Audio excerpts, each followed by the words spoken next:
దీనిలో మెంటర్స్ ఉండరా sir? Stock మార్కెట్లో మెంటర్స్ ఉంటారు కానీ సార్ జనరల్గా ఏమవుతుంది అని అంటే ఎవరికైనా కానీ మనము అంత టైం ఇవ్వడం అనేటటువంటి ఇప్పుడు నేనే ఉన్నాను అనుకోండి, నేను మెంటర్గా ఉంటే ఎంతమందికి టైం ఇవ్వగలుగుతానండి నా యొక్క మిగతా వాటన్నిటి బిజీతో పాటు? కొంతవరకు మా మెంటర్స్ హెల్ప్ చేయగలుగుతారు. ఏ పని చేయకపోయినా ఒక 20-30 మంది కంటే ఎక్కువ ఉండలేరు మెంటర్. అంతే కదా సార్, అంతే కదా జనరల్గా ఇది టైం ఫ్యాక్టర్ వస్తుంది అక్కడ. రైట్. సో కాబట్టి ఇప్పుడు మనకున్నటువంటి బిజీలో ఇంకా దాన్ని అలా అలాకేట్ చేసుకోవాల్సి వస్తుంది టైం. కాబట్టి నేను ఇప్పుడు ప్రజలకు కూడా చెప్పేది ఏంటంటే, నేను చాలా కాన్ఫిడెంట్గా చెప్తున్నాను, స్టాక్ మార్కెట్ అనేటటువంటిది ఒక అద్భుతమైనటువంటి సంపద సృష్టించుకోవడానికి ఉన్న సాధనం. దాన్ని మనం ఎట్లా వాడుకుంటాం అనేటటువంటిది మీరు నాలెడ్జ్ పెంచుకోవడం వల్ల చేసుకోవచ్చు. ఈరోజు చిన్న చిన్న పిల్లలు ఉన్నటువంటి వాళ్ళు సార్ కొన్ని సరైనటువంటి నిర్ణయాలు తీసుకుంటే రేపు పొద్దున పిల్లలకు ఉజ్వలమైనటువంటి భవిష్యత్తు స్టాక్ మార్కెట్ క్రియేట్ చేయగలుగుతుంది, సంపద సృష్టించగలుగుతుంది. ఒకవేళ మనం దాంట్లో పాల్గొనలేదండి, అంటే ఈ ఇండియా గ్రోత్ స్టోరీలో పాల్గొనలేదు, స్టాక్ మార్కెట్స్ మన టచ్లో లేమనుకోండి, ఇదంతా మనం మన పిల్లలకు అన్యాయం చేసినట్లే కదా. రేపు పొద్దున ఇప్పుడు నేను మొన్న జోక్గా మా ఫ్రెండ్తో అంటున్నాను ఒక మాట్లాడేటప్పుడు, ఏమన్నానంటే 1981లో మా ఫాదర్ ఆల్రెడీ ఒక ఉన్నతమైనటువంటి గవర్నమెంట్ ఆఫీసర్, అప్పటికే తను మారుమూల గ్రామం నుంచి వచ్చినప్పటికీ కష్టపడి చదువుకొని ఒక ఉన్నతాధికారి అయ్యారు. రైట్. 1981లో 10,000 రూపాయలు పెట్టడం ఆయన కష్టం కాదు నేను చెప్పేటట్టు. కాకపోతే ఈ పని ఎందుకు జరగలేదు అని అంటే, ఆయనకు అసలు స్టాక్ మార్కెట్ అంటే మనం జాబ్లో చేరిన తర్వాత 10 ఏళ్ల తర్వాత తెలుసుకున్నాం. సో వాళ్ళ ఏజ్లో అప్పుడు అసలు స్టాక్ మార్కెట్స్ వాటికి అంత ఇది లేదు, వాళ్ళు ఎప్పుడు ఆ రకంగా దృష్టి పెట్టలేదు.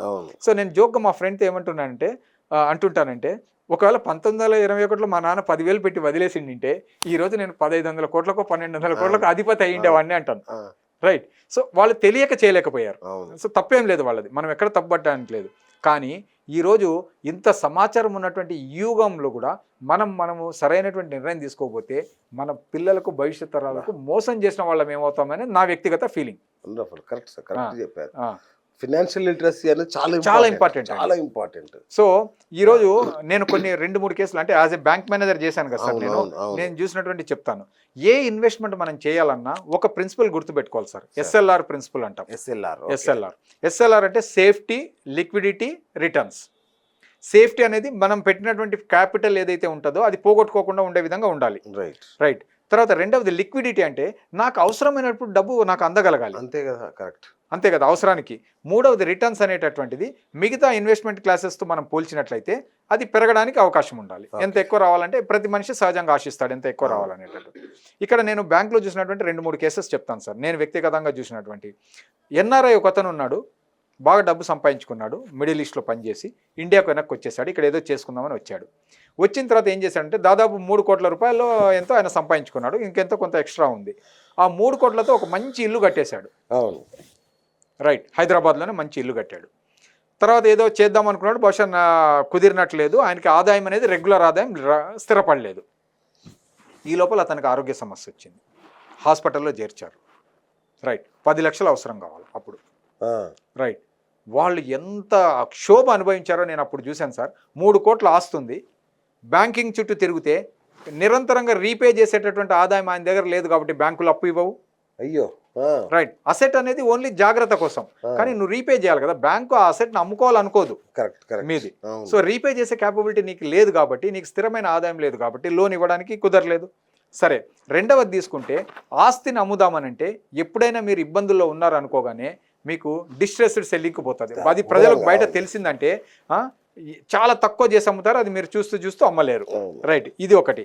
పోనీ అమ్మడానికి మీరు సిద్ధమైన అంతంత పెద్ద డబ్బులు పెట్టి కొనేవాళ్ళు కూడా దొరకాలి కదా. సో వాళ్ళు ఆమె అయితే అసలు ఎంత వాళ్ళ భార్య కళ్ళు ఏడ్చేసినారో నేను చూశాను సార్. అంటే మీరు పెట్టేటటువంటి ఇన్వెస్ట్మెంట్లో ఎప్పుడు కూడా లిక్విడిటీ ఉండాలి.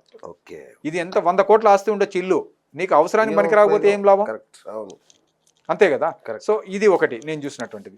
తర్వాత రెండవది, ఇప్పుడు జరుగుతున్నటువంటి మోసాలు ఏంటంటే సార్ ఇన్వెస్ట్మెంట్లో చాలామంది అడ్వైజర్స్ కానివ్వండి, ఇలాంటి ఈవెన్ బ్యాంక్స్లో కానీ కొన్నిసార్లు పోయినా వీళ్ళకు ఉన్నటువంటి టార్గెట్స్ కానీ రకరకాల కారణాల వల్ల ఏమవుతుందని అంటే కస్టమర్కు నిజంగా మనం ఎప్పుడు కూడా నీడ్ బేస్డ్ అడ్వైజ్ ఇవ్వాలి. వీళ్ళు ఏం చేస్తారంటే వాళ్ళకు ఉన్నటువంటి స్కీమ్స్లో ఏదో ఒక దాన్ని అందిస్తారు, ఇది బాగుంది మీరు పెట్టుబడి అండి. సపోజ్ మీకు నాలెడ్జ్ లేదనుకోండి, వాళ్ళు చెప్పినటువంటి మాటలు వినేసి మీరు పెట్టుబడులు పెడతారు. ఇక్కడ ఒక కేసు నేను చూసినటువంటిది ఏంటంటే, పాపం వాళ్ళు పెద్ద ఏజ్ అంటే రిటైర్మెంట్ ఏజ్ అయినటువంటి వాళ్ళు కూతురు పెళ్లి చేయాలని ఒక 25 లక్షలు బ్యాంకులో ఎక్కడో పెట్టారు సార్. సో ఒక ఇన్స్ట్రుమెంట్లో పెట్టారు, ఒక యూనిట్ లింక్డ్ దీంట్లో పెట్టారు అనమాట. సరే వాళ్ళు హ్యాపీగా ఉండిపోయారు. ఏంటి, ఎప్పుడు కూతురు పెళ్లి కుదిరితే అప్పుడు వచ్చేసి నాకు 25 లక్షలు ఉన్నాయి, నేను తీసుకుంటాను, చేసేస్తానని. కానీ ఎప్పుడైతే వాళ్ళు నా దగ్గరికి ఇన్స్ట్రుమెంట్ తీసుకొచ్చారో 5 year లాక్-ఇన్ ఉంది. అంటే 5 ఏళ్ల వరకు మీరు దాన్ని క్యాన్సిల్ చేయడానికి లేదు, ముట్టుకోవడానికి లేదు, దాని మీద అప్పు తీసుకోవడానికి కూడా లేదు ఆ పర్టికులర్ స్కీమ్లో ఉన్నటువంటి. సో అప్పటికి ఓన్లీ 1 year అయింది వాళ్ళు అది పెట్టి. ఇక్కడ కూతురు పెళ్లి ఫిక్స్ అయిపోయింది, ఇమ్మీడియట్గా డబ్బులు కావాలి వాళ్ళకు. ఏం చేయలేకపోయాను సార్. నేను ఎంతో ప్రయత్నం చేశాను కానీ స్కీమ్ ఆబ్జెక్టివ్స్ ఉన్నాయి, పై వరకు రాశాను, అన్నీ చేశాను కానీ నథింగ్ డూయింగ్ అని అన్నారు. వాళ్ళు కింద వాళ్ళు అన్ని చదివే సంతకాలు పెట్టారు. సంతకాలు పెడతారు కానీ చదివి ఎవరు సంతకం పెట్టారు సార్, ఇంత పుస్తకం. సో బట్ బేసిక్గా నేను ఎందుకు చెప్తున్నానంటే ఇటువంటి కీలకమైనటువంటి అంశాలు తెలియకుండా ఇరుక్కుపోయారు అనుకోండి, వాళ్ళకి ఎంత శోభ ఏంటదో. సొంత డబ్బు పెట్టుకొని, ఇప్పుడు ఈ 2 కేసెస్లో నేను చెప్పిన దాంట్లో సొంత డబ్బు పెట్టుకొని అనుభవించిన వాళ్ళు, డబ్బు లేకపోతే ఆ ఇబ్బందులు వేరే. Correct, right. సో కాబట్టి ఇన్వెస్ట్మెంట్స్ చేసేటప్పుడు మీరు ఇన్వెస్ట్మెంట్ నాలెడ్జ్, ఫైనాన్షియల్ లిటరసీ పెంచుకోండి. ప్రతి ఒక్కటి చదవండి. ఈ స్కీమ్స్ యొక్క ఆబ్జెక్టివ్స్ ఏంటి, దీంట్లో లాక్-ఇన్ పీరియడ్ ఉందా లేదా, మీరు ఎప్పుడైనా దీనిలో ఇన్వెస్ట్ చేయొచ్చా లేదా, మీకు ఎప్పటికీ డబ్బు అవసరం పడవచ్చు, ఎమర్జెన్సీ పడితే ఏం జరుగుతుంది, ఏం చేస్తారు, ఇవన్నీ.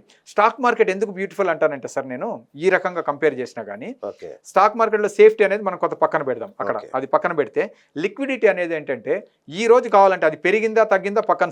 సపోజ్ మీరు ఒక స్టాక్ మార్కెట్లో ఒక స్టాక్లో ఇన్వెస్ట్ చేశారు సార్, సడన్ గా మీకు డబ్బులు అవసరం పడ్డాయి, మీ పిల్లలకే ఫీజులు కట్టాలా, రైట్.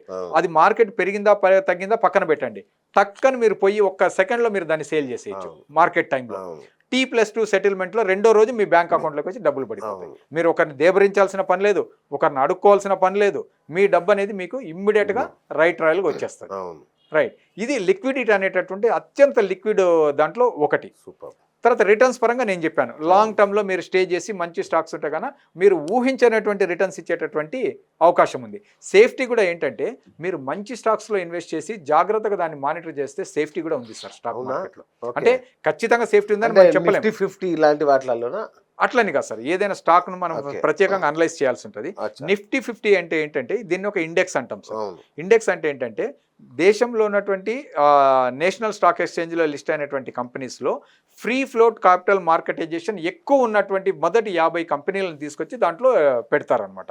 Free flow capitalisation. సరే, ఇవి మన టెక్నికల్ టర్మ్స్ అయినా బేసిక్ గా ఏంటంటే ఎక్కువ మార్కెట్ లో క్యాపిటలైజేషన్ ఎక్కువ ఉన్నటువంటి కంపెనీస్ అనమాట. సో డబ్బుల్లో కంపెనీస్ అట్లా అనుకోండి, ఒకళ్ళు సింపుల్ గా అర్థం చేసుకోవాలంటే, రైట్. సో ఈ 50 కంపెనీస్ అనేటటువంటి మొత్తం మార్కెట్లు, దీనిలో జరిగే మార్పులే మార్కెట్ మొత్తం మార్పుల్ని సూచిస్తాయి అనమాట. సో నేషనల్ స్టాక్ ఎక్స్చేంజ్ లో ఉండే ప్రధానమైన సూచిక నిఫ్టీ 50. అదే విధంగా బాంబే స్టాక్ ఎక్స్చేంజ్, మనకు 2 ఉన్నాయి సార్ ప్రధానమైనటువంటి స్టాక్ ఎక్స్చేంజ్ లో, ఒకటి బాంబే స్టాక్ ఎక్స్చేంజ్, ఒకటి national stock exchange. Bombay stock exchange ఏషియాలో ఫస్ట్ స్టాక్ ఎక్స్చేంజ్. తర్వాత ఈ రోజు వరల్డ్స్ లో fastest stock exchange Bombay stock exchange, right. అదే నేషనల్ స్టాక్ ఎక్స్చేంజ్ తీసుకున్నట్లయితే కనుక మీకు రెండవది, సో టెక్నాలజికల్గా చాలా సౌండ్ అయినటువంటి స్టాక్ ఎక్స్చేంజ్. ఈరోజు ప్రపంచంలో 4వ అతిపెద్ద stock exchange national stock exchange ప్రపంచంలోనే, రైట్. సో ఈ విధంగా సో మనం ఏది కొన్నా అమ్మినా ఈ రెండింటి దేశానికి స్టాక్ మార్కెట్ ఉంటుందా సార్? జనరల్గా ఉంటాయి సార్, పెద్ద పెద్ద వాటన్నిటికీ ఉంటాయి. సో మనం ఈ స్టాక్ ఎక్స్చేంజెస్లో మాత్రమే మనం ఏదో ఒక దాంట్లో కొనడం అమ్మడం అనేది మనము చేయడం అనేటటువంటి జరుగుతుంది.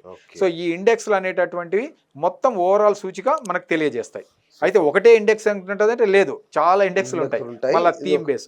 ఈ 2 మెయిన్ ఇండెక్స్లు. బాంబే స్టాక్ ఎక్స్చేంజ్ ఏంటి సార్? అది సెన్సెక్స్ 30. సెన్సిటివ్ ఇండెక్స్ అంటారు దాన్ని, సెన్సెక్స్ 30 సింపుల్ గా చెప్పేటటువంటిది.